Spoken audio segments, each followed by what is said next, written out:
Here's left. Pulls up, looking for the lead, and he got it.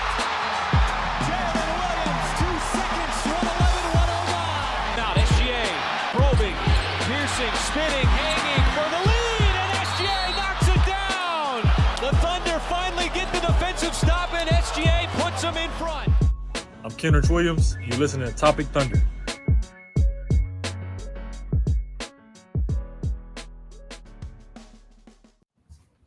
And welcome back, everybody, to another edition of the Top of Thunder podcast. I'm your host, Dylan Huntsinger at Thunder Chats. We are part of the Believe Network, and this podcast is brought to you by your NBA champions, Oklahoma City Thunder, baby. Gosh, and I never get tired of saying that. Like, it feels so great. Alex rocking the final shirt. In the Is he bottom about to do a Dr. there. Evil? I think he's going to do a Dr. Evil chair spin. Yes. Yeah. Well done. Yes, Well sir. done. Alex, I'm glad they let you borrow it. It's a shame you had to shrink rate to steal The from shrink Paycom rate is Center. crazy. No, hey, he's just. You didn't know Alex is 14 feet tall? oh yeah, it's just like it's how the trophy That's what it looks is. in someone's That's what it is. hands. That is that. I have big, yeah. huge hands. That's what it is. Yeah. Yeah, it all makes sense. I now. did see somebody posted a picture of Presty holding the real trophy, and it looks so much bigger when he's holding it. Poor Sam.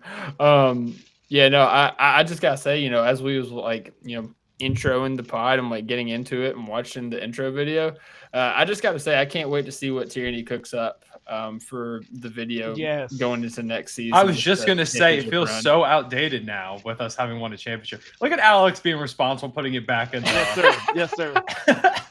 In the shrink wrap. Until I figure out where I'm gonna put it within my office space, it stays in the shrink wrap. That's fair. Yeah, I think that's fair. When we got the real, or one of the the ones that they ship around, it's not the real one that the Thunder got, but one of the Larry O'Brien trophies. And I got that thing is unbelievably heavy. And I think any picture, I think my profile picture, it legit looks like the same size as me. Like you put it next to any regular non-NBA size person, and it looks like the biggest thing in the world. It looks like I could probably fall under it and it would smush me. So The ball is like an actual regulation size, right? Yeah. Yeah. That's Oh, is that true? I think ball so. what? Thought about Is that. regulation size? It's like the size of an actual basketball. Mhm. Like Wow. the gold ball on I top. didn't know that. That's cool. so I guess that means the bottom part is the actual size of a net. I want to see. yeah. Then why didn't we see like Kawhi just like walk around carrying Just a ball? palming. I don't That's a think he's power old move to enough. palm the Larry O'Brien trophy. You have to do it above a bed of bubble wrap, unfortunately. I know but- they're complaining about it's heavy, but I think that's why I picked Kawhi. Like I'm pretty sure he could still pull it off. Yeah. Steven Adams could probably make that happen if anybody. We need to get Steven Adams a ring to see if he can hold it just from the top.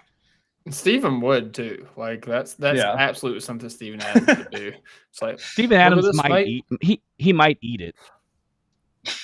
I mean, Just to power him up even further. no He would utensils. find a way to Yeah. drink out of it, like they do the. Yeah, The exactly. Stanley Cup. Like I don't think there's any hollow areas, but he would make it happen. He would make one. Just do like a luge with it, like just tilt Little it and hole. like pull. That's pull not a it bad down. idea. There you go. Hey, we're on it. We're on it for next year's championship. We got this. But yeah, fellas, a lot has happened honestly in Thunderland. Like, it's crazy. The season's over. We won the championship. It's the off season. This is usually like a very down time for Thunder fans and the Thunder in general.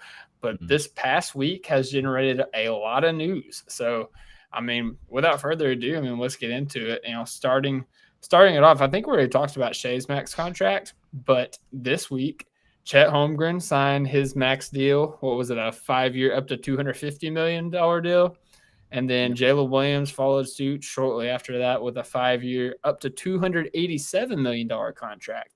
And, Thunder fans, naturally, we're very happy for the guys, well-deserved. They won a championship. Like, they're still so young. Like, they haven't even reached their prime yet. And everybody else in the NBA sphere was kind of just collectively losing their minds, saying, like, this is the beginning of the end for the Thunder, yada, yada, yada, blah, blah, blah. I want to go to Steven here, who I'm sure is very happy to be here. I don't think I've Steven's right here, like biting his nails, like this is my shit. I'm about to go off. Hold on. also I don't think I've ever called I don't know the last time I called you Steven. That felt really weird when I said it. But I'm gonna go to Dolan here, who is perfectly equipped for this question. And Dolan, should we be losing our minds about paying our best guys? Like with joy, like losing our mind, laughing because we're so happy. That kind of losing our mind, yeah, for sure. It is great. I did the math, and like for the next 6 years, which is exactly when all their contracts expire, they've been guaranteed up to $900 million cumulatively between the three of them. Is $899 and change, but yeah, like right at 9. I was hoping it would get to $1 billion, but didn't quite get there. It's crazy. Just wait till the next extension. Just wait till the next extension. Yeah. So yeah, I know you guys talked about this already, but Shea tacked on 4 years with a player option at the end at 35% of the cap. J-Dub got his full 5-year, no options, 25% of the cap with the full 5% Supermax escalator if he makes All NBA probably next year or MVP. I don't know if anybody can see that, Dylan. I apologize. Oh yeah, this is shout out. This is at Ankit Pancakes, ANKIT. I think that's who I quote tweeted here. He wrote a really nice long form article about like the Thunder's options and kind of where it'll go 2, 3, 4 years from there now. we go. And this screenshot is from his article that he wrote. It's a cap table that he laid out. And then Chet there's actually a little bit of debate going on about what exactly Chet's contract is, because the full 25% totals $239 million and change. The tweet said up to $250 million. So the two schools of thought here are what I believe is he got a 1% Supermax escalator. I don't know on what. Like Evan Mobley, if you remember on his last extension, he got 2.5% if he makes certain All-NBA teams, 5% if he makes like first team All-NBA, 5% if he got Defensive Player of the Year, which he did. So I don't know what the escalator would be for, maybe for just Defensive Player of the Year or maybe just for MVP or something. But I think Chet got 1%. The other option that people, and Zach Lowe said this was his theory, so maybe he's right, but he thinks it's just 25% and the agent is fudging the math based on we have a new estimate that the cap's only going to go up 7%.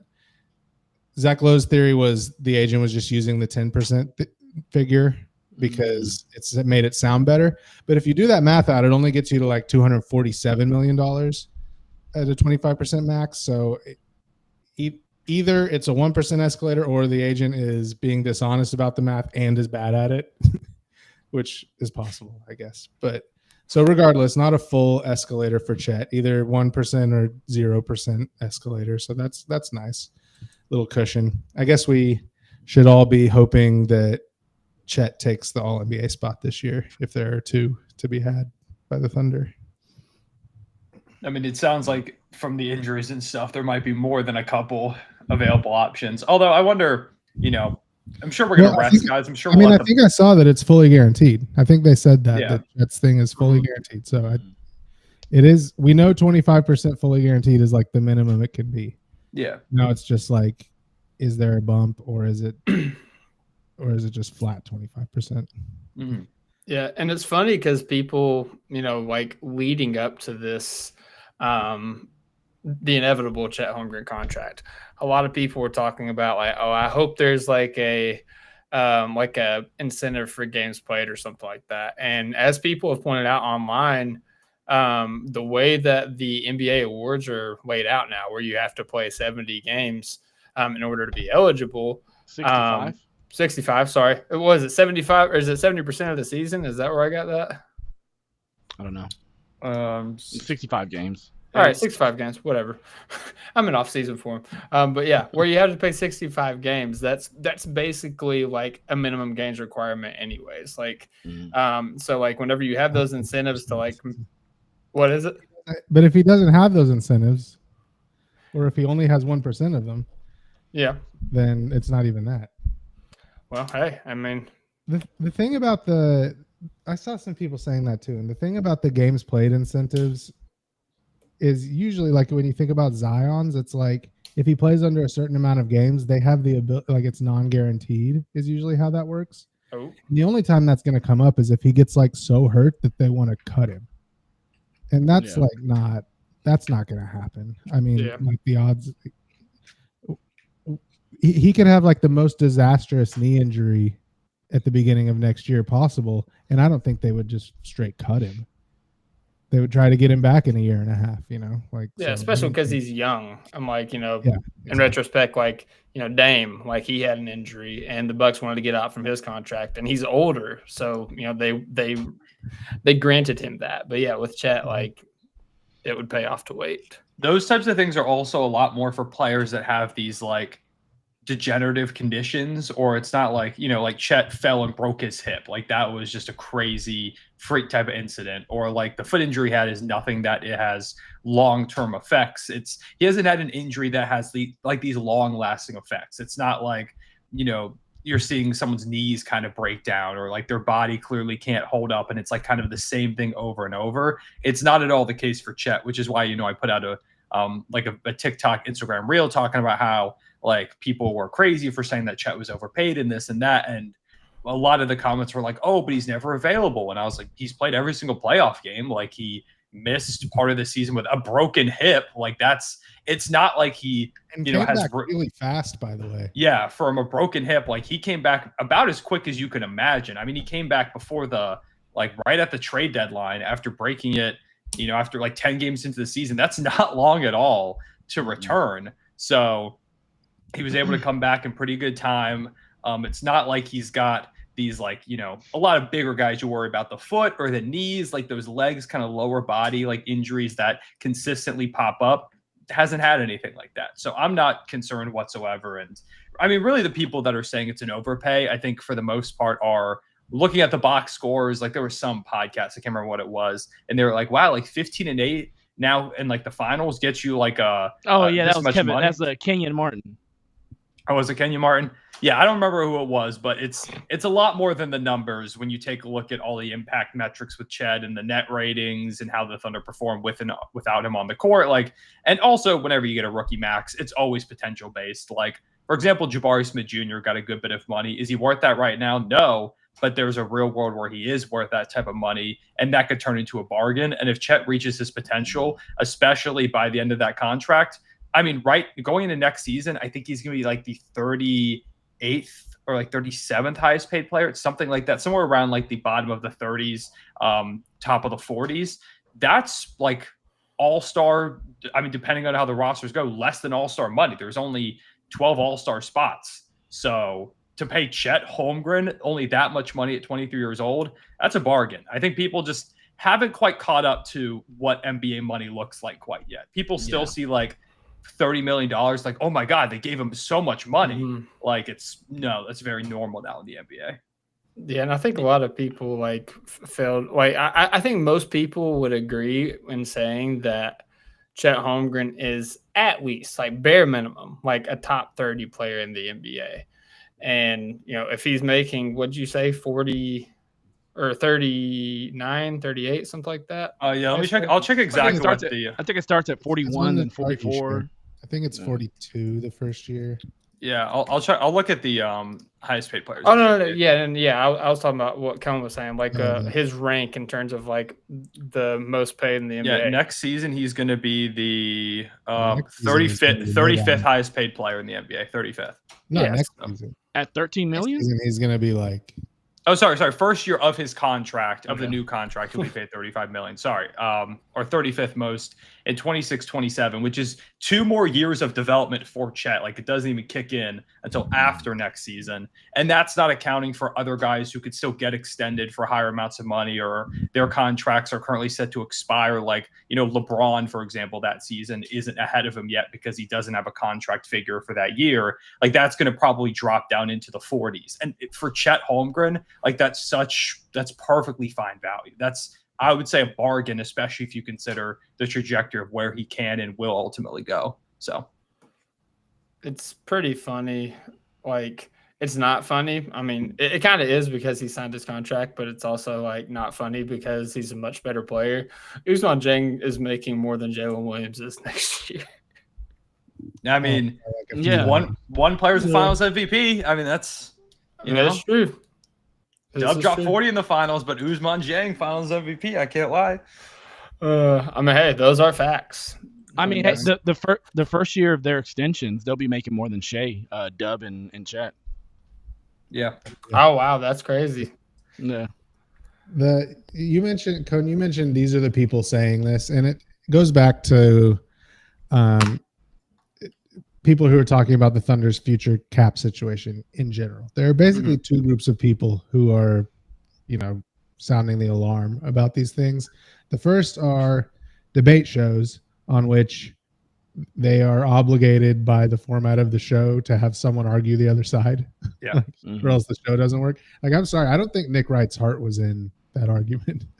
Yeah. I don't think he put up a very good fight. I think he just was assigned this side of the take and had to go for it. I can't And stand the other group are people who hope they're right about that, because if they don't find comfort in that idea, then they just have to accept the fact that the Thunder are going to be the odds-on championship favorite for the next 6 years.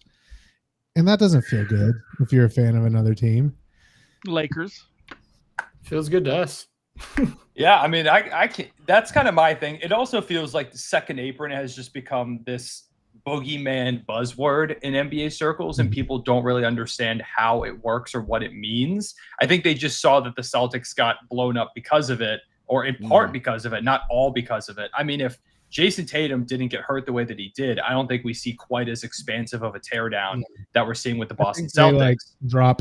I think they might still try to drop Drew Holiday or drop Porzingis, like one of them, and cut it exactly down. Yeah, my vision had always been they were going to drop one of them, but once Tatum got injured, it's like, why not tear it down and try to make this a lot more financially flexible for us? But like for the Thunder, I mean, when we're in this position, I tweeted this out, but there's no team better equipped to handle the second apron. It almost just feels like at this point very free throw merchant-esque stuff, where it's like you need a buzzword to describe something. They're like, oh, like I see Shea doing all this great stuff. Oh, he's a free throw merchant. It's like, oh, this player's a flopper.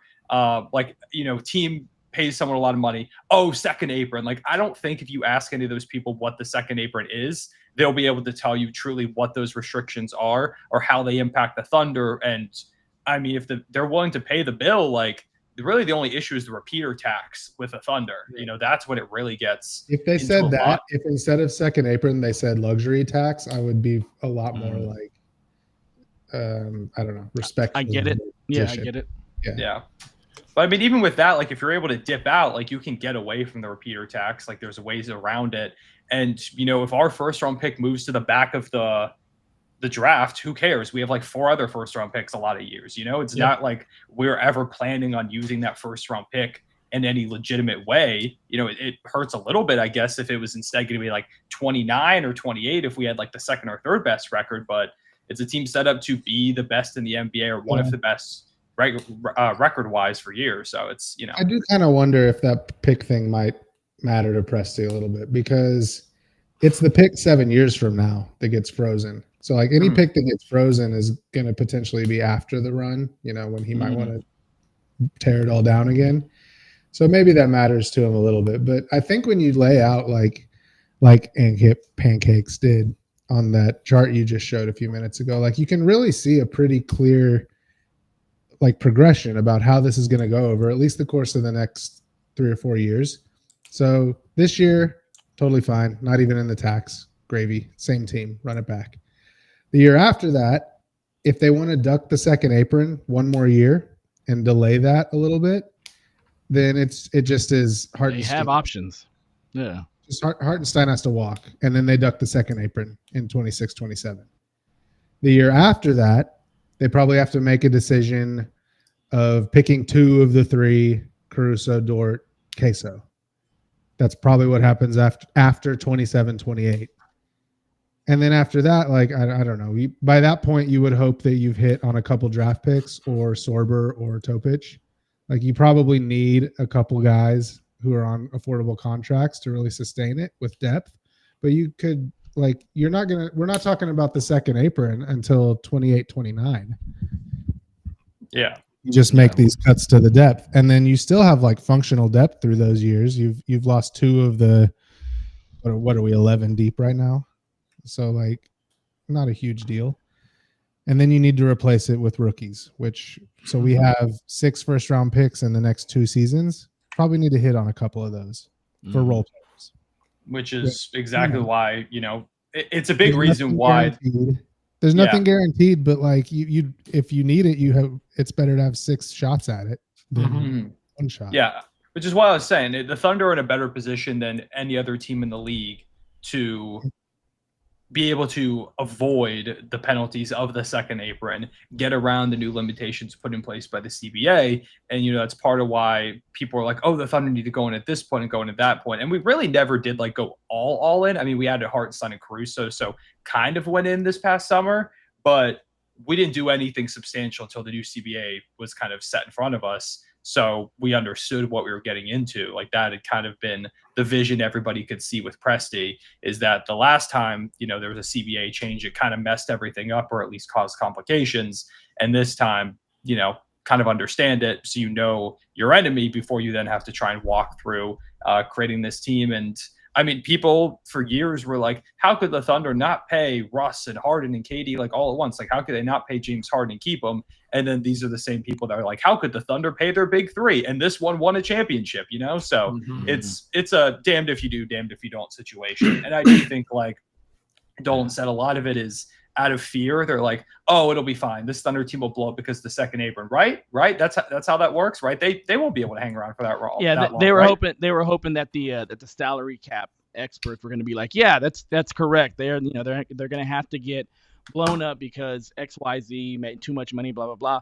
What they don't realize is that, like we've all said on this podcast, is Sam Presti in the front office and the ownership group have been preparing for this day since the beginning of this rebuild, since basically since KD left. They have been preparing for this situation, and they have a team now that's a championship squad now, and they're gonna pay. They're gonna pay what they need to pay. They're gonna be fiscally responsible while they're doing it, but they're gonna pay what they need to pay to keep it going as long as they can. The thing about the national narrative and NBA media and all that is, I think they don't know what to do with a championship team that looks like this. Like, they're used to seeing their championship teams with lots of veterans, high payroll, bloated payroll, and then having to kind of adjust to their payroll as they go.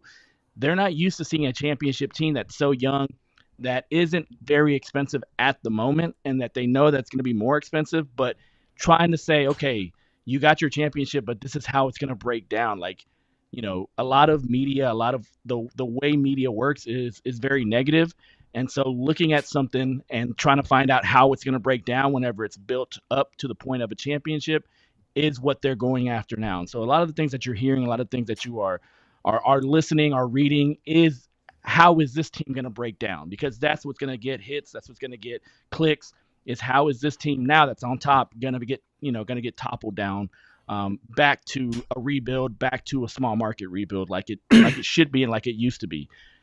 And what they don't realize is that we have different mechanics, we had different avenues to keep this team together, and we've been building that since this new CBA started and since this rebuild started. Yeah, and I think that's spot on with what you said, that they're used to a different kind of champion, because usually you can just do this pretty simple math equation. And let's take the Thunder have the ability to replace depth with picks out of the equation, just because it's not a guarantee, right? And I'm sure that these people would just say, well, what if they whiff on the picks? And they might. That could happen. But it's usually this pretty simple equation where it's team wins championship, and then you can kind of draw the path of that team with more. It gets more expensive and they lose depth, and then it's just a very simple: team is good enough, team loses depth, team is not good enough. A very simple path. But the Thunder have this extra variable, which is Chet and Dub and Kaysen at least will get better.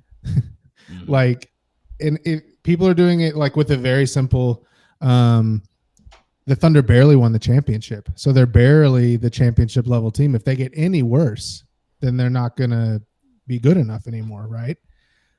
But Chet just came back from a broken pelvis. J-Dub played the whole playoffs on a torn ligament in his shooting wrist. Like, that slope where you lose depth and the team just decreases by however much depth you lose is not going to be the same slope, because those guys are not the quality of player already. They're better than we saw them in the playoffs. And that's without even, they'll get better because they're 23 and 24 years old. Yeah.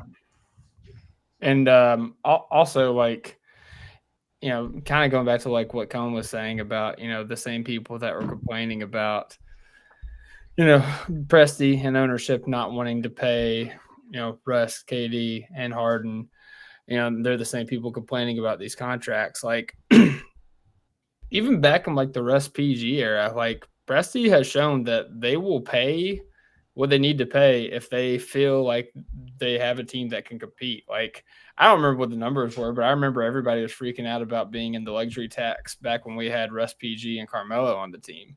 Not just luxury tax, like we're the number one spending team. Yeah. At some point, it was the highest tax bill in the history of the NBA. Mm-hmm. Was it around 300 million altogether, or am I is that just in my head? So. Okay. Yeah. So.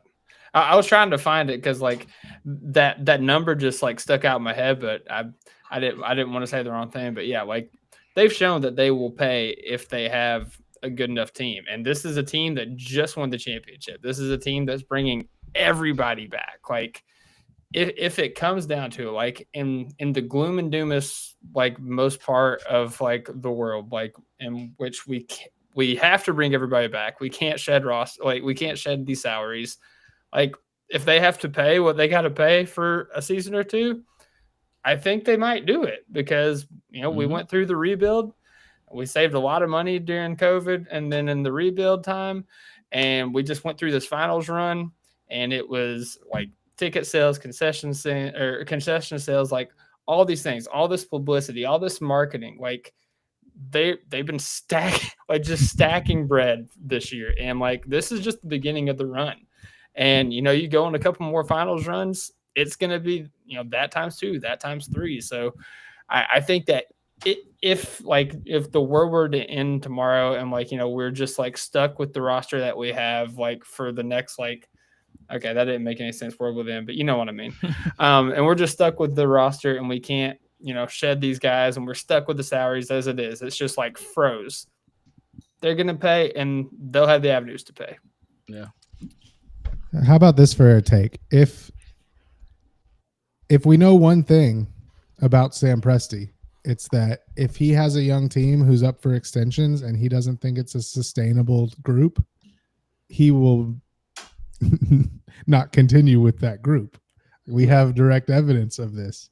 If the Thunder ownership and Sam Presti were looking at this and saying, you know what, if we sign these contracts, we're not going to be able to sustain this payroll in the long term, like he wouldn't do it. He would have lowballed one of these guys and then shipped him out. We know for a fact that he's capable of that. And did you read his op-ed? Like, sustainable, like long term, like so this, he's not in it to have a 3-year window. That's not how he operates. So like, whatever he's doing, you can assume he's thinking long term, and that this is going to be the squad for. I mean, Shams said Shams. He said in one of his press releases that this is OKC is considering this their core through the decade, right? He doesn't. Shams does not write his own things about the Oklahoma City Thunder. The Oklahoma City Thunder write Shams's press releases about the Oklahoma City Thunder, right? If he said that, that's directly from Sam Presti's mouth. Yeah. Yeah, I mean, I think it should be clear to everybody, like, this is, you know, pieces are going to have to rotate in and out a little bit to make everything work, but this was always going to be the big three, and, I mean, we won a championship. Like, you know, end all, be all, obviously. Everybody just keep saying that. Just keep peppering it in there. Yeah, I mean, like, did anybody think we weren't going to pay them all massive contracts coming off a championship run where they won way before I think most people would have thought? If you were like, hey, Shea's 26 and Dub and Chet aren't even 25 yet, and the Thunder have a championship, you'd be like, yeah, there you go, Alex. Take it out of the shrink wrap too. Yep. Find a way to lose that thing. There we go. Like they won a championship. Like, of course they were going to pay these three guys, and obviously we'd love to win multiple, and I do think this group will. But say at the end of it they only get one, cool. They got a championship. That is it. Like, you get a championship, that's phenomenal. So yeah, I don't know. People with the Thunder, I think because things are so positive in their favor, it really is just looking for something negative. It's like, oh, they're the second youngest champions ever, and they had a guy who won MVP and Finals MVP and Western Conference Finals MVP and did literally everything in a season. And their next two good guys are really good. And they had the second best net rating ever and one of the best defenses ever. Like, there's not a lot of negative things to say about the Thunder. It's the same thing with people being like, oh, there's an asterisk next to their title because like John Morant had them figured out and things like that. It's you have. I've been seeing a lot less of the asterisk talk since J-Dub's wrist. Yeah, I hope so, because like that's. Yeah. I mean, that's the thing. Like, that's why I never believe in these asterisks, because every team is banged up, even if it's in some unseen way. No team is 100% by the end of a season. It just doesn't happen. So yeah, like people just want to find things with this Thunder team because it's such an unprecedented situation. I mean, it's even unprecedented the fact that we're just running it back. Like, I mean, Dylan Jones is gone, and we brought in Thomas Sorber and Brooks Barnes. Like, some things shift around a little bit, but everybody in the Lucas is gone too. Alex Dukas is gone. That was the other guy I was going to reference. But like, Flags. I mean, I know. Shout out to my Adam Flagler. Like, actually, I DM'd him after the championship and said congrats and stuff, man. And he said thanks, champ. Like, you're also a champion forever, which was dope. So shout out to Adam Flagler. And I mean, he played well today on the Hawks. So I mean, Alex, we are champions. You see that trophy you got right there? Yeah, we are. Yeah, exactly. There we go. So we are the champions, my friend. All right. Well, before we move on to talk about Dub, the video that came out, the contract and stuff, I want to get back to something that I did a very poor job of during the postseason, and we're going to take a break to hear a word from our sponsors. And we're back after that break. That's the first break we've had in months. Normally we just push that shit in there and just I know. I just throw it in there. So I'm just leaving a spot there. We'll see if I remember it after we're done podcasting. But hey, we've talked about Chet's contract. We talked about the implications of the second apron and the repeater tax and whatnot for the Thunder. Let's talk a little bit about Jaylen Williams' contract, because obviously it's a bigger number than Chet's. I don't know the specific jargon around the contract, the incentives or anything that came out. I assume Dolan or Alex has that, or even Cone. But what did you guys think about Dub's contract? Were you shocked it was so much more than Chet's? And what was your opinion, after the video came out about, as we mentioned, like he was dealing with that wrist injury. So I think it was deserved. Like, if you have a guy that in his third season was an all-star, all-NBA, all defensive team, all defense team, like, you're not gonna go ahead and keep that from him. Like, he has earned that, and it's basically it's the $239 million contract. But if he gets one more, if he gets the all-NBA spot, if he gets any of those accolades, it moves up to that 287. 87, yeah. All NBA, MVP, or DPOY. Yeah, those are the three. Or DPOY. And so he's well on track for that. Like you said, there are some injuries in some key spots, especially in the East. And so the ability of him to make that second team, like, as much as we don't want it, as far as like, how's this gonna mess with the salary sheet? But if Dub is playing once again on an all-NBA level, and let's say he's healthy this time, do you know how much easier possibly that run in the playoffs is going to be next season if everybody is healthy and if he's healthy without that wrist injury or whatever? And so when it came to him and they gave him that 287 possibility, I'm all for it. Like I've always said when it comes to Chet, I was a little bit scared by his injury history and the fact that he's basically only played a season and a half of the 3 seasons possible available to play. And so, yes, I do think that the Thunder needed to protect themselves somehow, either through years or through, less of a guaranteed amount than say Dub. And so I think they did it correctly. I think Chet is very realistic as far as saying okay to this and saying, I'll get that 1% escalator or whatever that 250 was. And so if he works his way to that, once again, you have an all NBA or an all-star type player on your team playing that way, playing healthy. And so I think it was well-deserved for Dub. I think it was well-deserved for Chet. I think Presti did it correctly. And yeah, I'm excited about that. That is scared money don't make none, but that's also intelligent negotiations right there. Cause he had to negotiate a little bit, I think, with Chet. Like when you talk about Dub, it's basically, hey, here's your money, take it, and go. So I think he did a good job with those. Maybe the most impressive thing is that he was able to sign his name with that extension with the messed up wrist, or maybe it's just lefty. I'd love to know the specifics of that, of how that contract signing went. But I mean, yeah, really all you need to say is he was the second option on a championship team before 25 with a messed up wrist, and he had 40 in the NBA Finals. Like I could literally just say that. I don't even have to mention the fact that he was all NBA or all defense in the same season and an all-star. Like I think I could just say those first two things and you're like, yeah, okay, he deserves that much money, which is great because I don't really think I saw anybody saying that he didn't deserve that money, at least nowhere near the level that people said with Chet. Yeah. And I mean, yeah, good. I'm glad no one said anything because there's no reason for Dub not to get the bag like that. Can I read you guys a list? You may. So I know exactly what list you're about to read, and I'd love for you to read this list. I tweeted this last night. Yeah. So here's the list of guys who made all defense and all NBA in the same year they won the championship before the age 24 or under. Here's the full list. Walt Frazier in 1970, Kareem Abdul-Jabbar in 1971, Bill Walton in 77, Tim Duncan in 99, Kobe 3 times, and Jaylen Williams. That's the whole list. So it's a lot of money. If he hits that 5% escalator, I would say you could practically think of that like it might cost you Isaiah Joe or something, which would suck, but it is what it is. Like if he hits that 5% escalator, we're winning the championship next year. Yeah, but the guy who is on that list of players, he gets the bag. Like there's just really no way around it. You were looking at a bunch of guys who are just like the most like, oh yeah, that's obviously a Hall of Famer type of guys ever. And then Jaylen Williams right now at this age, like it's so crazy to look at. It's not one of those lists where you see like, oh, 1 or 2 people who you're like, they did that one year, but they're never quite the same. Like, were they a Hall of Famer? Like, no, they're just all like, yeah, that's obviously.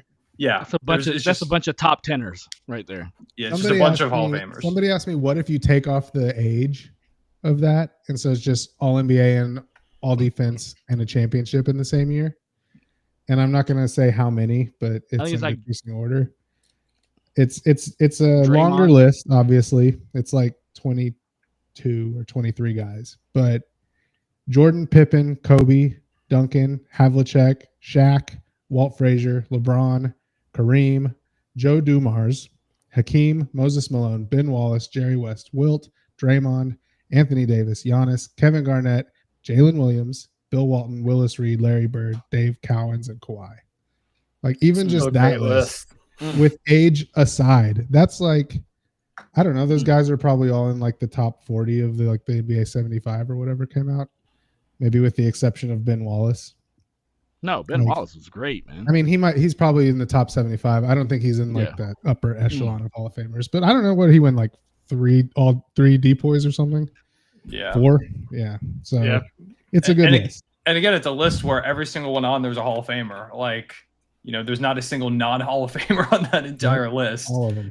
Yeah. So, I mean, it'll be cool to see Dub inducted into the Hall of Fame someday, coming off this contract with a few rings with Oklahoma City, but I mean, yeah, like, duh, of course you pay that guy. Like, it was so funny to me always when there was that conversation in the offseason where people are like, I hope the Thunder win the ring or do this or do that because then that leads them paying Jaylen Williams and they're screwed. It's like, Bro, I'm praying we pay Jaylen Williams. I am like crossing my fingers. Like if I wake up to a day we don't pay Jaylen Williams, I'm gonna be mad as hell. Like it's so funny to see what people are gonna say. It was the same thing. I saw someone be like, "Oh wow, they gave him those Jaylen Brown type contracts." I'm like, the Finals MVP of last year. Like, sure, cool. Yeah, and like Presti's excited to like pay guys that deserve it. Like I remember whenever Shea got his rookie max extension, and they asked him about it, and I think it was the like in his offseason press conference, like the one like before the offseason kicked off, and he's like, "That's a conversation that I'm excited to have. That's like a discussion I'm excited to have with Shea because he's earned that." And I'm sure he approached the negotiations the same way with Chet Holmgren and Jaylen Williams. And like you said, I mean, the list speaks for itself. Like it's really crazy. Like obviously, like Shea had like one of the greatest years, like in terms of like awards and accolades that like anybody's ever had in terms of just like across the board. But Dub did pretty good for himself as a as a year 3 player, winning the NBA title. All NBA, all defense, all-star. Like that's pretty good, man. It's pretty good. Yeah. Like literally, when Chet got hurt, it's like maybe one of the silver linings here is that it's an opportunity for Jaylen Williams, right? Because like going into last year and at the beginning of last year, I think we pretty much everybody thought if the Thunder, like we have a big 3, we recognize that, but if the Thunder have like a second All-NBA guy, it's probably Chet. And then Chet got hurt and opened the door just a crack for Jaylen Williams, and he freaking kicked that thing in and ran through it. Dude, got every accolade you can imagine. And Crazy. next year we get 3. We get 3, or like I don't know, maybe Chet takes an offensive leap this offseason and becomes like the second guy that we thought he was going to be, and maybe he gets the 3rd team All-NBA spot or whatever, and Jaylen doesn't. And I mean, that's probably the best case scenario for our cap sheet going forward. And that's what's so crazy, man. Like, obviously, they're both so young, but also, like, Dub, as we talked about, had the wrist injury throughout the postseason. And, it explains some, like, uncharacteristic moments. Like, I can't tell you how many times I yelled at my TV when he blew a layup in transition because he was switching hands. Now I know why he was switching hands. But also, like, Chet Holmgren, man, like, I said it a few pods back. Like, we haven't seen Chet Holmgren have a normal offseason, normal regular season combined in his NBA career. Like, he's either missed the entire offseason because of injury, missed the entire season because of injury, or, he was right for the offseason and he got hurt in the regular season, or he was rehabbing the entire offseason so he could play the entire regular season. Like, we haven't seen him just, like, focus up on, like, adding to his game in the offseason and then getting to see the fruits of that in the regular season, for the entirety of the season. So, like, I feel like whenever we could see, like, just a full, like, offseason, regular season, into the postseason, I should say, experience of Chet Holmgren, I think people are going to be shocked because I think that, obviously, like, all the guys that we talked to at No Ceilings, all the other draft guys, like, they could not speak higher of Chet Holmgren. To this day, people are saying, like, he's the best defensive prospect that they've ever evaluated in terms of, like, his instincts, his ability to block shots with both hands. And, like, we've seen the fruits bared of that. Like, even though his offensive game kind of trailed off, into the postseason, and his shot became laser beams at the rim, like, as he would say, his defense never wavered. Like, he was one of, if not the best defender in the postseason. And again, this is year 3. He was the best, yeah. Yeah, like, again, this is year 3. This is a guy that has overcome so many mountains and, like, turmoils through his young NBA season. And I mean, if he could just put it together, man, he's gonna be a real problem. I mean, we talked about before the injury, he was out there putting up, like, I think it was 18 and 9 on over 50% from the field and 40% from 3 and like 80% from the free throw line. Like, that's obviously incredible. And I mean, if he didn't deal with the injury, like if he played 65 games last year, he was going to win Defensive Player of the Year and he was going to run away with it. Oh, yeah. With Wemby going down the way that he did. And I think even if Wemby didn't go down, if Chet's healthy, I think that is all the way down to the wire, unbelievably close decoy race between Chet Holmgren and Victor Wembanyama, because obviously Wemby's got, these insane highlight plays and the counting stats, but with Chet being the anchor of that all-time defense that would have been accelerated further ahead by him being in the lineup every single night, I think Chet ends up winning decoy over Wemby, who came in as one of like the biggest favorites we've seen in a long time. So it really just, I think he would have been All-NBA this season, assuming he kept the production up from the beginning of the year. He would have been Defensive Player of the Year. And like, I think if he just played, because what did he end up playing, like 35 games, something around those lines? Yeah, I think so. I think it was 32.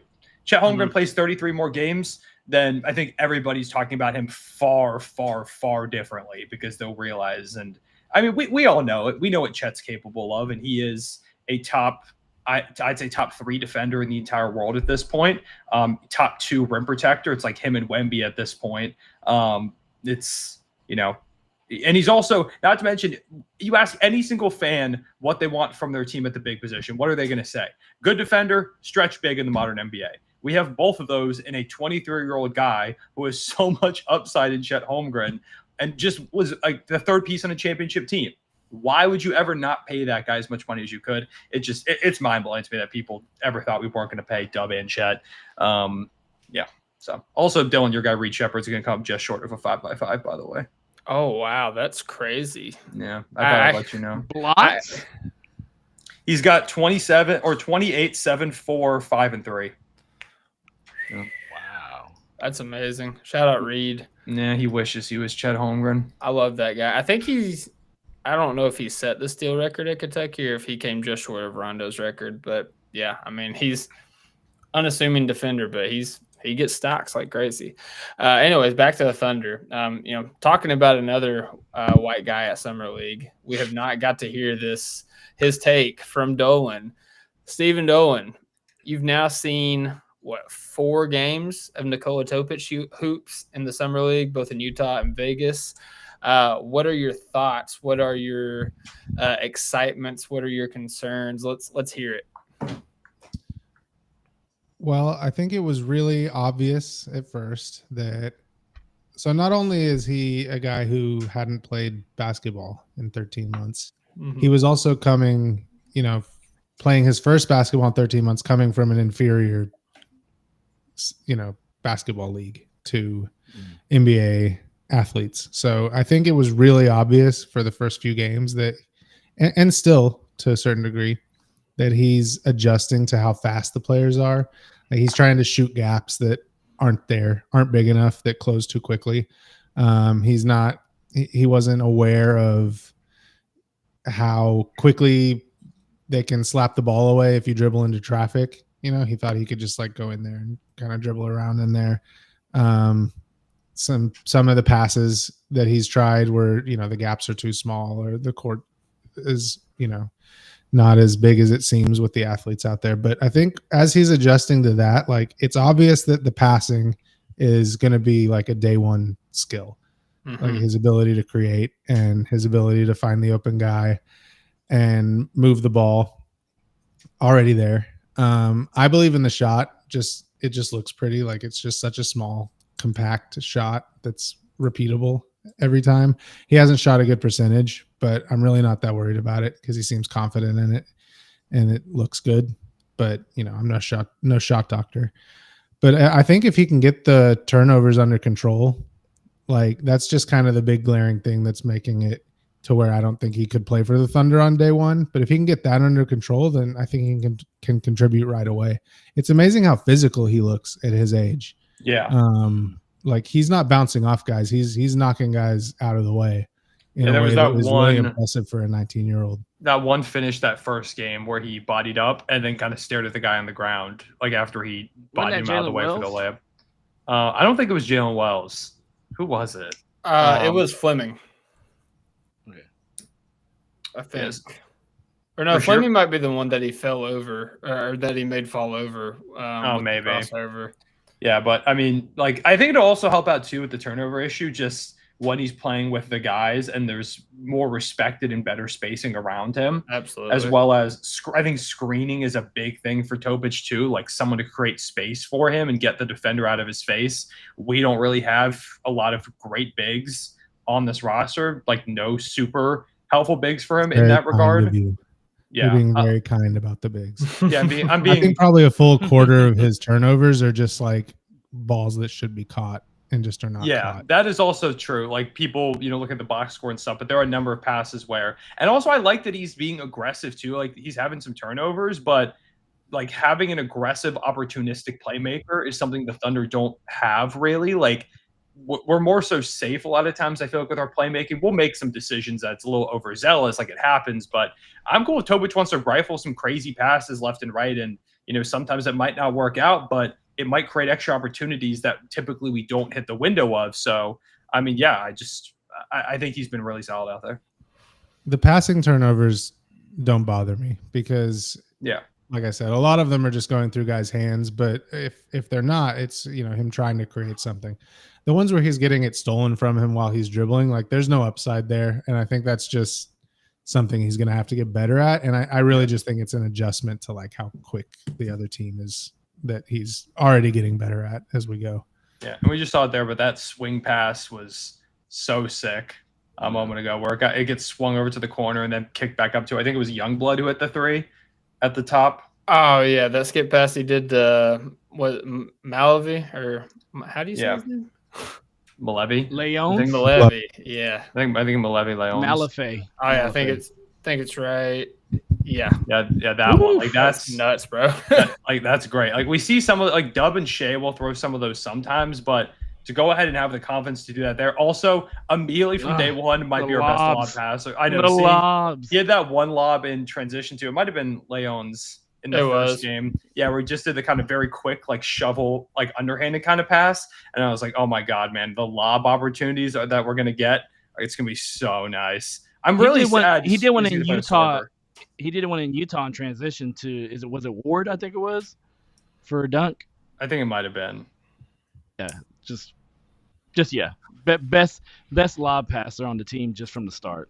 Yeah, I really wish Sorber was there to play with him. Like that would be super fun to see. Carlson, freaking Locken, like just give me a competent big man.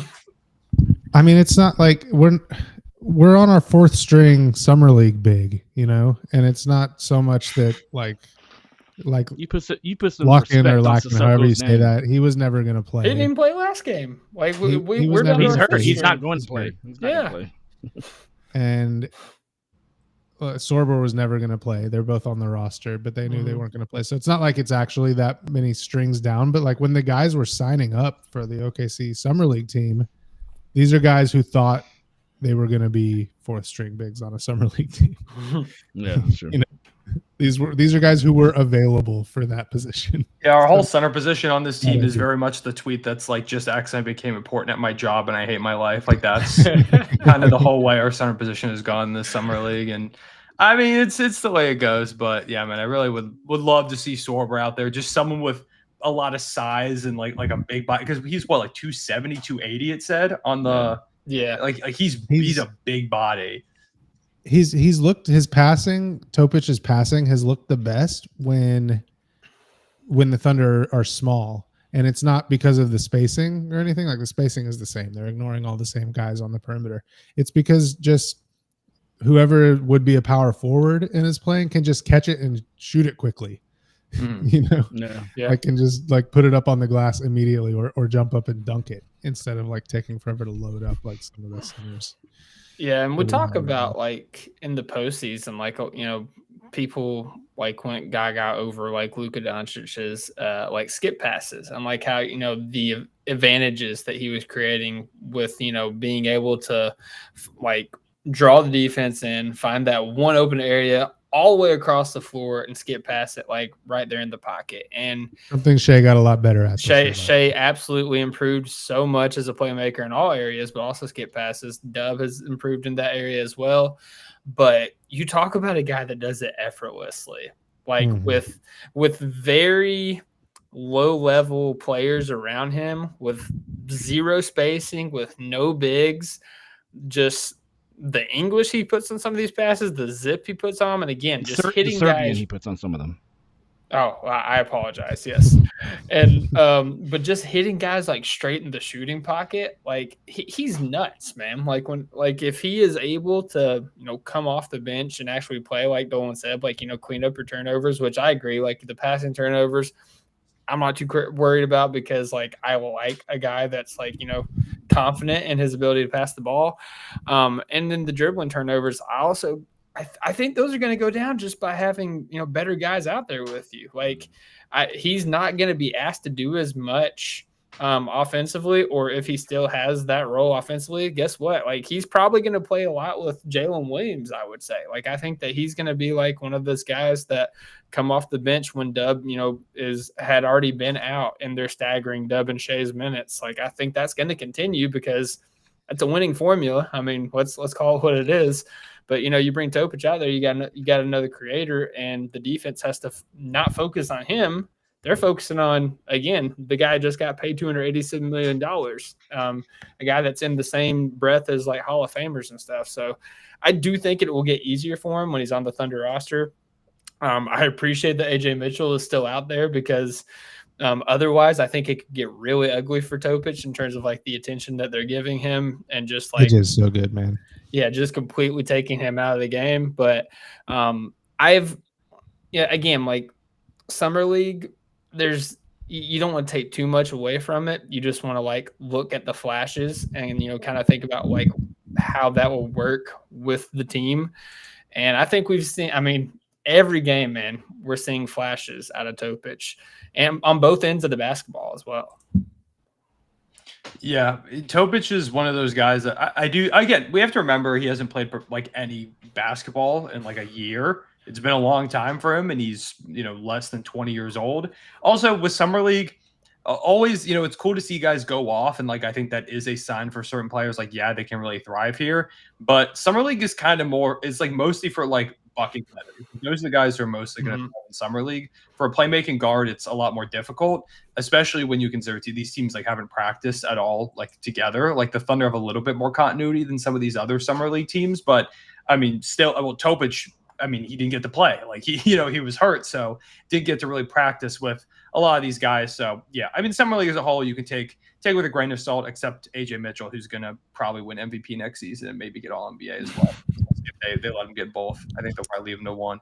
But I'm so interested to see what Mark's gonna do with the rotations. Like, are both of those guys gonna play both games? Like, are they gonna be kind of the bench backcourt together, or is he going to split them up and do like one of them with Shea and one of them with Dub, or are they going to have to like take turns playing night to night?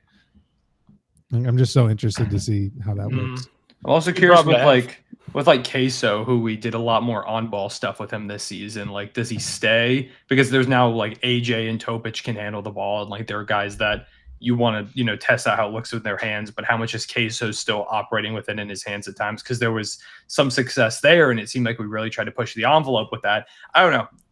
It is a really good problem to have. That, yeah, it's a nice envelope to have to push. That we have a billion guys who need, minutes or deserve minutes. Yeah, absolutely. And I kind of want to close the Summer League conversation with the question because as I mentioned earlier, we lost Alex Dukas. He is going to Brisbane, I believe, to play in the NBL. And then we lost Adam Flagler. He's on the Hawks Summer League team. Brandon Carlson did sign a 2-way contract with the Thunder.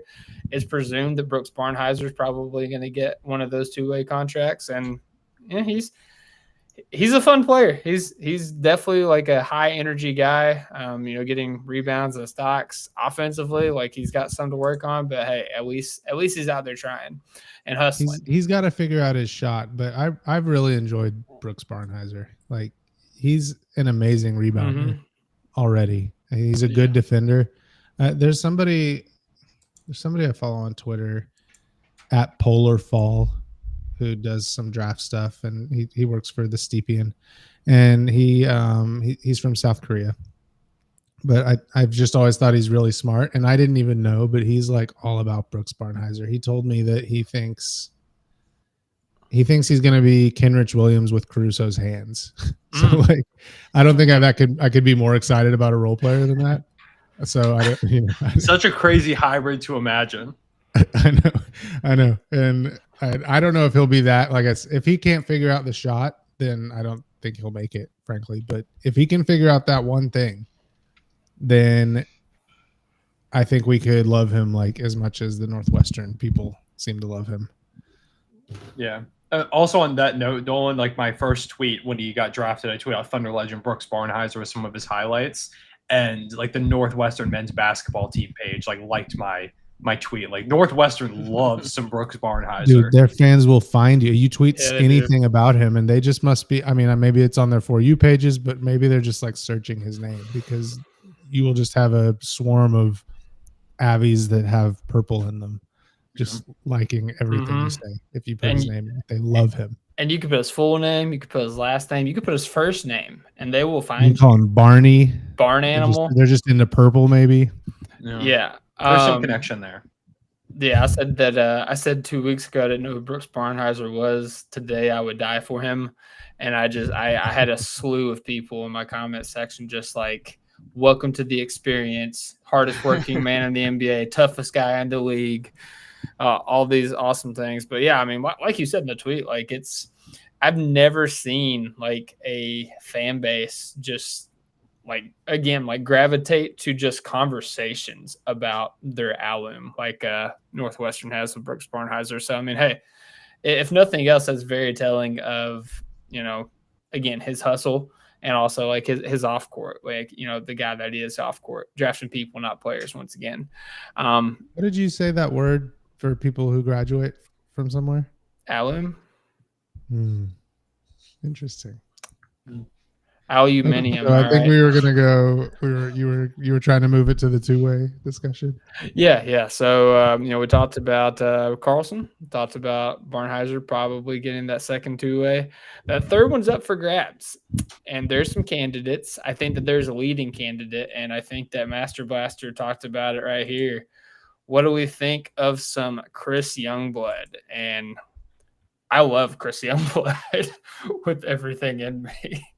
He's a shooter, man. We talk about team needing some shooting, and I mean, hey, Chris Youngblood's going to put up a three, and feel pretty good about it going in. I mean, most of the time so far. I don't know what percentage he's at, but I feel like a majority of times he shoots, I'm like, oh yeah, I feel pretty good about that. Which for summer league, I don't really expect for a lot of guys. Can we see his stats? Because I feel like that too, but then I also just wonder if whenever somebody bricks a three, if I just don't think about who it was, because that's like. Yeah, and it might be one of those things where with summer league you see so many misses that when you see someone making at least a decent percentage, you're like, oh my god, this guy can't miss, like he's crazy. I'll see if I can find. So last game he was 19 points, 5 rebounds, 2 steals, 7 of 10 from the field, 3 of 5 from 3. Really good game. The game before that, 2 of 7 from 3, 2 of 8 from the field for 6 points. Game before that, 4 of 7 from the field, 4 of 7 from 3. And then the game before that, 2 of 8 from the field, 1 of 4 from 3. So let's see if I can do some quick math. I wasn't adding it up, 36%. Yeah, 38%. On how many attempts? Probably about 6. I'm gonna say 42%. While he's doing that, he seems fine. I'm of the opinion that it's going to be Victor Lakin or Locken. Yeah. I just think he was like mocked in the second round on like most mock drafts that I can find, and he's hurt, and I don't see why they would bother to put him on the team unless they kind of already had him promised a two-way. Your guy Maxwell from No Ceilings actually had him 29th on his board, so like is really high on him. So shout out Maxwell. And we obviously know center is like a point of emphasis for like finding the next generation of backup center. So I just kind of think he's gonna be the guy. I know that's not exciting because we haven't seen him play, but that's where my head's at. I mean, he's a I think he's decently exciting. I mean, a big that shot some threes, like nearly 2 attempts per game in his last season at Clemson, 37.5%. Like I think it's decently intriguing. He's another, like, I also think because, why would we put him on the roster if we weren't really going to lean that way? I think he probably does end up getting it, but I at least hope that young blood gets a spot with the blue and is able to play with that with the team and get some opportunities, because I've had a lot of fun watching him play. I added up the percentage. He's 10 of 23 for 43.4% in summer league so far, combining Utah and Vegas to start off that first game against the Brooklyn Nets. So yeah, and I mean it could be a situation where they're like, hey, either with Lock-in or with Youngblood, hey, be patient with the blue. And then once the trade deadline happens and we sign Barnheiser to a contract or Carlson to a contract, you're next in line for that two-way. So could just be the whatchamacallit, the hamster wheel that we have when it comes to two-wayers that become NBA standards, that type of stuff. Yeah, and then college, he shot for his college career, and he played 5 seasons. 39.3% on 5.6 attempts per game. So it's not bad. It's not bad at all. Yeah, he's a shooter, man. He's a shooter. I love it. He's big. He's real big. Or are we talking about Youngblood? Sorry.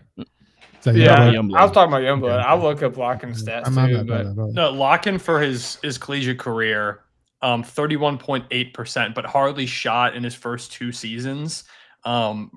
26% on nearly 2 attempts per game in his final year at Cincinnati, his 3rd year in college. 4th year in college, 37.5% on 1.9 attempts per game, to go with a field goal percentage of 50.7. And he's listed at least on College Basketball Reference, which I don't know how accurate that is because I don't have the Thunder's summer league roster pulled up, but they have him listed here 6'11", 230.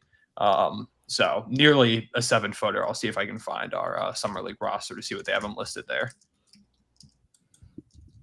I think he's a good passer and good defender. So it's like maybe, like you were saying, like another Jaylen in the Jaylen Williams, Isaiah Hartenstein. Lock-in is 6'11", 247 is where he's listed on our summer league roster. So bulked up a little bit. Put some LBs on. Yeah. Yeah. He's gonna need it to deal with Young Hansen in this Western Conference, man.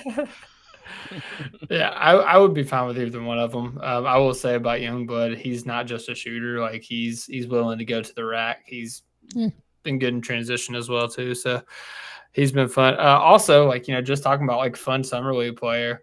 I have really enjoyed the Jazz Gortman experience, man. He's got some sauce. That's what summer league's all about, is finding those random guys this guy's kind of fun to watch. He was nice. He's the Dwight Bikes of this generation. Saucy. Yes. The Spurs have what's his name? The Spurs have one guy who's been going It's David something. But he's been 2 last names. Yeah. But he's been going crazy. He's just been unstoppable in the summer league. Something Garcia. David Jones Garcia. He had 24-5 with 4 steals last game. And everything's efficient. He had 25, 6 and 5, 25, 3 and 3, 18, 7 and a steal. He's been going crazy for the Spurs. Yeah, man, Gortman's been that's a move. That clutch is nuts. That's a move, man. Yeah, no, he's a fun player. I think he'll if nobody picks him up, I think that he'll be a really fun blue player. But I think it comes down to, what do you want? Do you want the shooting of Youngblood? Do you want an Adam Flagler replacement? Or, do you want to get a guy that some people had first-round talent, early second round at the least, and Victor Lock-in? So it'll be interesting to see. But, the two-way spots are the least of our worries. We've got a pretty good roster, so either way, we'll be fine. I mean, I wouldn't say I wouldn't just dust it off and brush it off. Our two-way spots, they provide valuable minutes throughout the season, and so I think I think it's interesting because if you think about Lock-in, are you going to have 2 big men on two-way contracts? That's a little bit weird to me, especially if you have if you're healthy at the center position. Whereas I think if you have somebody like Youngblood that can take the Adam Flagler type archetype of a shooter and a point guard and somebody that can handle the ball, like I think that they may be in more need of that at the moment than they are in a center. So I think that part of it is interesting as far as whether, how they're going to select that third spot. Yeah, I guess my logic with the center would just be, I think Hartenstein is probably gone after this year, and you hope Sorber is ready to step into that role, but on the off chance he's not, you want to have a lot of bites at the apple. So just maybe one of them pops, right? And it's just like immediately obvious that they're really good. I think Brandon Carlson's pretty good. Maybe Sorber's that guy, but I think just to have another dart to throw at the board, because you kind of never know with prospects. It didn't click with me until a couple weeks ago how old Brandon Carlson is. Like, I don't know why in my head. Yeah. In my head, I was like, because he did 5 years at Utah and a mission in between, because a Mormon mission. So he came into the league like at 26 or something as a rookie. Yeah, he just turned 26. So I guess he was 25 during the season, but I had in my head that he was like 23, 24, and I was like, oh my God, he's going to be 27 at the end of next season. Like, that's why I really like him, but he's also like is what he is. We're about to get prime Brandon Carlson. He's hitting that age right now. He was already cooking the Cavs. Man, league's talking about contracts and stuff. We got prime Brandon Carlson coming up. Honestly, I'm kind of surprised the team didn't like throw him a contract for like just the end of the bench. Like, I thought someone was going to throw him something, because I mean he was like legitimately good for us whenever he played. Like, that's not just why I thought he was sitting like at the start of summer league. I think it's just because they didn't have his contract work out. But then I saw he has a rolled ankle. He's got an ankle thing, too. Yeah, it's crazy. Oh yeah, Nick Jordan brings up Baisley still in summer league. Hey, Baze is hooping out there. Hey, he's still got dreams, man. He's still got dreams. Baze has been going crazy, man. I won't even lie. He had, what did he have last game for the Lakers? He had 8 flag. Yeah, 8 and 11. He was pretty good. Game before that, 27, 13 and 2, 16-9 with 3 blocks. Like, I mean, Baze has been kind of hooping. I'll give it to him. But I mean, Lakers could use some athleticism in the front court. So I don't know. Maybe he gets a 2-way with them. Or can he even get a 2-way at this point? No, he can't. I was gonna say I don't think so. The reason he's still in the summer league is just because he's trying to break back into the league, right? Yeah. Like, if he there's no like limitation on years you can play in the summer league. There's some guys who play there for a really long time, but he's been in China and he's trying to make it back in. Yeah. Speaking of more power to him. Speaking of guys trying to break back into the league, y'all remember the whole James Bouknight thing? Because he's playing for the Blazers summer league team right now. Yeah, really. Yeah. Keep him away from Hansen Yang. They can't let James Bouknight loose in Vegas. Hey, right now he's a plus 32 in the game. That's a game high. He's going crazy. That's crazy. Yeah, kind of speaking of that, I want to give a shout out here to our boy Tyler Rucker, again of the No Ceilings collective. He has a too good for summer league list, and at the very top of it is our boy AJ Mitchell. Yeah. We don't got to talk about like who's too good for summer league, but I wanted to end it on just like a league wide conversation based on some of the players that you guys have seen. Like who has been your I guess your brightest spot in the summer league outside of the Thunder? Who have you most liked watching outside of the Thunder? I'll go first and get out of the way. Like I haven't watched any summer league except for the Thunder games. Really. So and the best players on the other teams, the best potential players on the other teams haven't even played against the Thunder, like the high draft picks. So I got nothing. Just Thunder. Jaylen Wells in Utah. Jaylen Wells was cool, but he's like, I don't know, he's like a known quantity. Like you saw, he was second on that list of too good for summer league. Like he is. He's a rotation NBA player. I don't know what he's doing there. Yeah, there are a lot of teams that have a lot of guys. I'm like, why are you like? I don't think you really need to be here.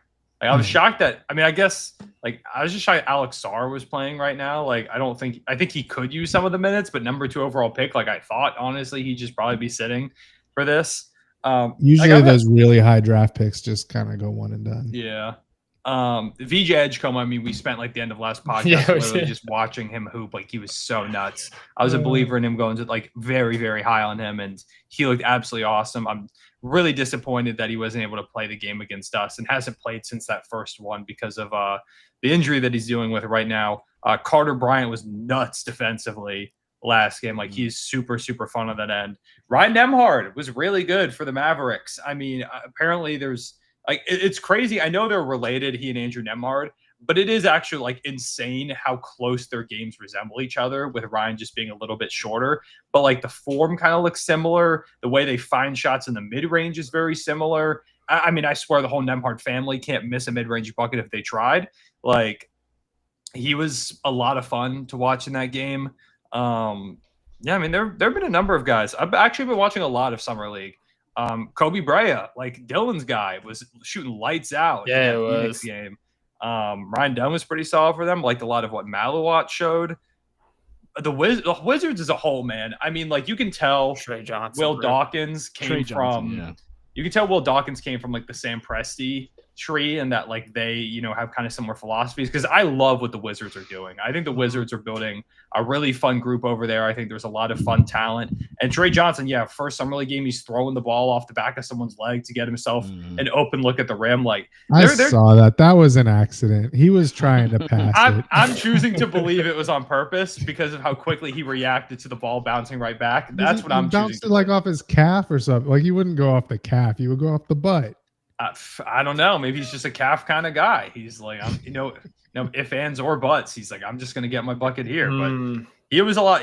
That whole Wizards team, man. I like what they're building. Keyshawn George was nuts as well. Like, I think they're gonna be really fun this season. So, a few of my guys. What about you, Alex? Since good luck finding somebody since Cone, covered the whole league. No. He didn't touch my team. Just kind of watching them from afar, as far as like seeing how those young guys are developing. But Minnesota, just watching, and my boy Leonard Miller, he put up 20 last night. But yeah, man, just watching them, seeing how Terrence Shannon plays, Rob Dillingham, Baron J. Like, Baron J, guys, awesome, man. Yeah, those are the guys that need to step up for Minnesota. And just watching them, seeing how they play, and then just knowing that they're going to be out there, come October, November, December, and playing probably heavy minutes. Like, I think Baron J probably backing up Gobert, and then Terrence Shannon Jr. taking the Nickeil Alexander-Walker spot. Yeah. And then Dillingham probably playing a lot more. Conley's getting older. Yeah. Rob is not afraid to shoot, which is fun to watch. Very fun Summer League guy. Kyle Filipowski has been like way too good for Summer League. Yeah. He had 32, 6 and 5 last game on 70% shooting. Like, he's been good. Cody Williams, I thought, has been like really good so far in Summer League. There were a lot of times I felt like last season he wasn't as impactful as I was hoping he was going to be. But so far, he's been a lot more aggressive scoring. He's been putting up shots. He's been involved defensively. So I've liked a lot of him. And then Walter Clayton's just been like, he's always a fun player to watch. Very like Fred VanVleet, like a smaller guard, but he's just very high intensity, high jumper that he's just going to find a way to shoot over bigger defenders and make it fall. I'll never forget that Fred VanVleet logo 3 against us. Like, the beginning of December, that led to the whole Rockets team like dancing on Instagram Live in the locker room after beating us. Like, that was, remember when that was a whole thing, and there were like Thunder fans freaking out about that we lost the Rockets in that game in the NBA Cup lead up. Yeah. I don't think that it was so much that we lost. It was just that it was the Rockets and they're annoying. Yeah. Well, that was it. Like, it was, and that was with the Rockets. Like, they were right there, and I think that brought them within like a game or two of us at the 1 seed. And there were people like, "Oh my god, like, we're gonna lose the 1 seed to the Rockets," and they snatched our chain and this. And I'm like, "Yo, yeah, we gotta calm down a little bit." It's like, we gotta chill, man. I was actually going to talk about Baron J. Baron J was crazy in terms of like, what he's able to do defensively already. Like, he's just an athletic freak. Like, he's looking like a Rudy Gobert clone there. I'm surprised nobody mentioned him on the Two-Griff Summer League list. And I know Tower said like a lot of people have like submitted people. Ron Holland looked crazy today. He was great. Pistons. 28, 11, 2, and 4 stocks. shooting well, 8 of 12, 4 of 5 from the 3-point line. Jaylen Tyson last night for the Cavs, I think he had 28, 12, and 6 or something like that. He was ridiculous. And then of course, shout out my UK guys, as Cole mentioned, Kobe Brea. Reed Shepherd almost put up a 5x5 game, so that was awesome. But also, if I'm giving a shout out to another rookie, Casper lit it up today for the Heat. Really rough first few games, horrific, and then today's oh yeah, I remember how to play basketball. Yeah, yeah. Shout out to him. I'm a huge Casper guy. I think that he's, in terms of his passing and his shooting, I think that he's got some stuff, man. I think that he's going to put it together. I think that the early part of the summer league kind of did him in a little bit, but he's starting to find his groove. And the flex guy, man, Kobe Buffkin, 29 today. Kobe Buffkin. That'd be someone to see if he can step up for Atlanta, because I think Atlanta could be pretty good next year, but I think they need more guard play. If Kobe can actually be a guy, man, it's going to be fun over there. Summer League's a good time. I love just being able to sit here and watch Summer League hoops that go on almost the entire day and just watch. First week, Summer League hoops are great.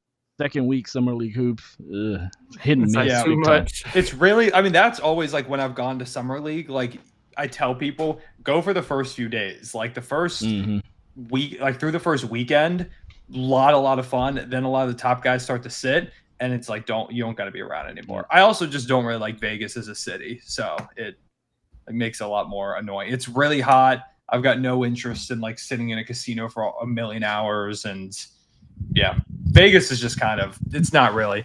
I get it for summer league, it's it's an attraction kind of city. But I almost wish they would find somewhere else to host it for once. Yeah, that'd be interesting. Go back to Orlando with the little gyms. Oh yeah. Oh, I liked that. Hey, we had some good times in Orlando Summer League.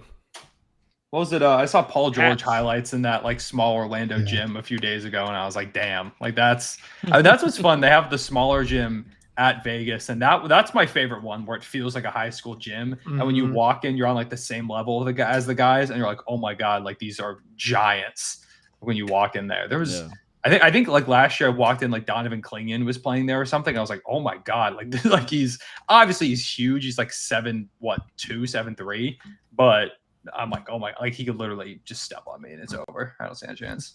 Gosh, remember the days? Reggie Jackson, Jeremy Lamb, Perry Jones, Daniel Wharton, Steven Adams, that. Damn. When we ran summer league, that was a good time. We had a damn super team, man.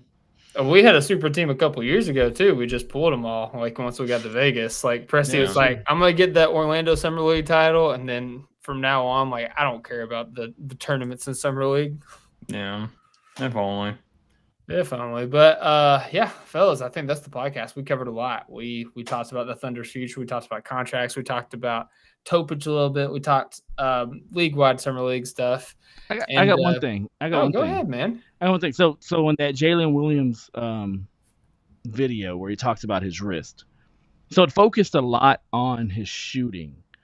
But I don't know about you guys. I don't know if you noticed this also, but during the finals especially, he was having trouble kind of dribbling in traffic. And so, as he was explaining, left hand sometimes. Yeah, exactly. But as he explained it, if you think about when you're dribbling you're basically it's the flick. way it's the flick. Yeah, and that's what he was missing. He basically had to go ahead and dribble with a flat hand. And that's the hardest thing to do, especially if you're trying to do that against NBA athletes and in traffic. And it looked weird and it looked off, and now I know why. So, it's just one of the things that on that video, he focused on the shooting, but the dribbling also was off in the finals, and now we know why. Yeah, it affects everything. You don't think about how much the wrist you really need. Obviously, you need it a lot in basketball, but I don't think you think about all the little things until he started talking about what was going on and which movements were restricted. And you're like, oh yeah, that kind of adds up. Actually, I also have one more thing to round out the podcast. Breaking news: Drake got his tattoo of LeBron replaced with a tattoo of Shai Gilgeous-Alexander. So that's news. It looks the I can't lie. The font on the like it says Thunder. It's like him in a Thunder jersey. Looks not. You can kind of tell it's a cover up. You can kind of tell it's a tattoo cover up a little bit. But Yeah, it's like elevated, isn't it? Like, yeah, it looks like it almost looks fresh. Like he literally just got it before this concert. He's like, I'm gonna wear a short sleeve shirt and I beef with LeBron, so I'm gonna cover up that LeBron tattoo with a Shea one real quick. But face of the league, face of the league. We can talk about it. Yeah. Hey, 2K cover. We didn't mention it. Oh yeah, 2K cover. Shea goes Alexander gets on the 2K cover. What a guy. Yeah, I went from not buying 2K since like 2K23 to like I'm literally gonna get the physical copy when it comes out.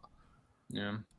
It's a shame that they only put 2 AI'd in Al Horfords on there instead of 3, but I mean we'll live with it. Why are there 2 Al Horfords? But I don't know. I saw that. I wish I tweeted so about distinctive, right? Just something about like the hunch of his back and how long his arms are. Like, yeah, it's the hunch and the bald head. Like it all clicked. The second I saw, I'm like, that is Al Horford. And I wish I tweeted about it because I saw someone else and the tweet had like 30,000 likes. And I was like, the second I saw the cover, I'm like, why do they have 2 Al Horfords?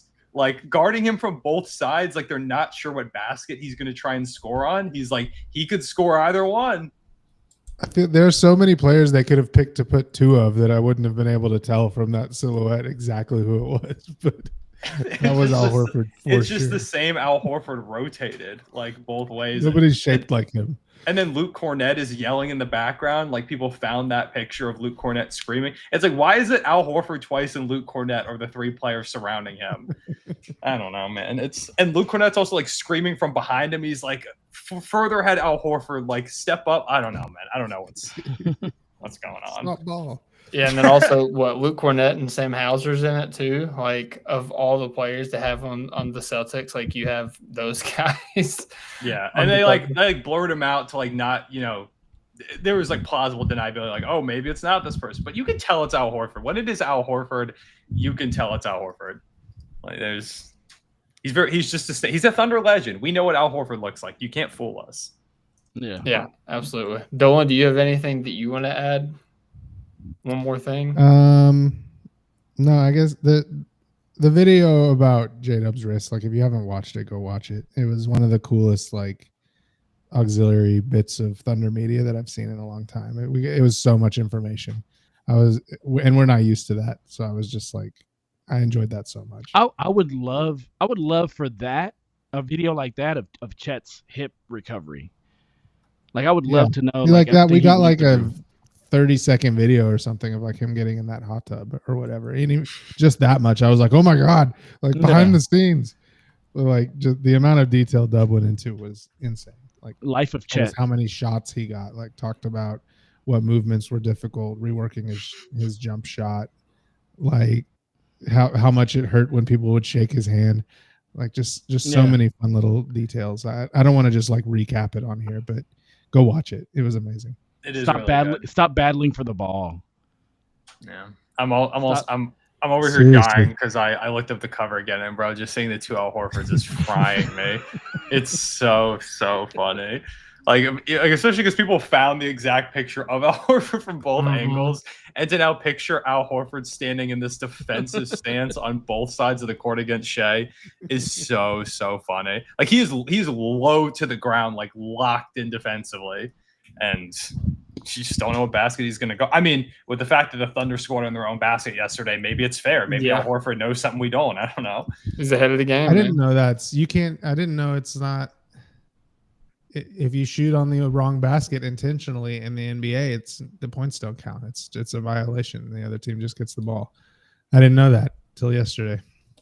Yeah, I thought they were just like, they're just going to score it. But then I thought, like, who would they score it to? Would it just be like, I guess it's just if you accidentally tip it in, it's the closest player. Yeah.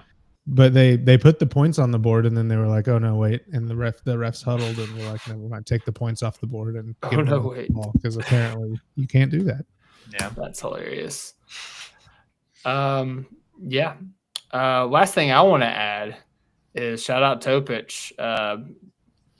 turning back the clock to the Steven Adams full court pass. Being like, nobody's down there, just go. And to AJ Mitchell. Oh, he put his entire body into that pass too. Yeah. It was so funny. But And he's got the vision, man. He was Spot telling AJ, he's like, go, like you got it. It's all Mhm. you. So Yeah, they got good chemistry, if nothing else. Like Topic and AJ play well together, so that is good to know. But thank everybody for listening to the podcast. If you're in the chat, shout out to you guys for being respectful in the chat. Go ahead and like the video, subscribe to the channel, hit the notification bell so you don't miss out when we go live. Again, we're not in the postseason. We're not going to go live after every Summer League game. I mean, unless Topic has like a triple-double or something like that. But we are trying to get back in our 2 pods a week format, looking at Tuesdays and Fridays. This is a Friday. Actually, it's Saturday right now, but you get the picture. But yeah, with that being said, thank you guys for joining us. I hope everybody has a great night. God bless. Hoop when you can. And as always, Thunder up. Thunder up. Thunder up. Nice. Yeah.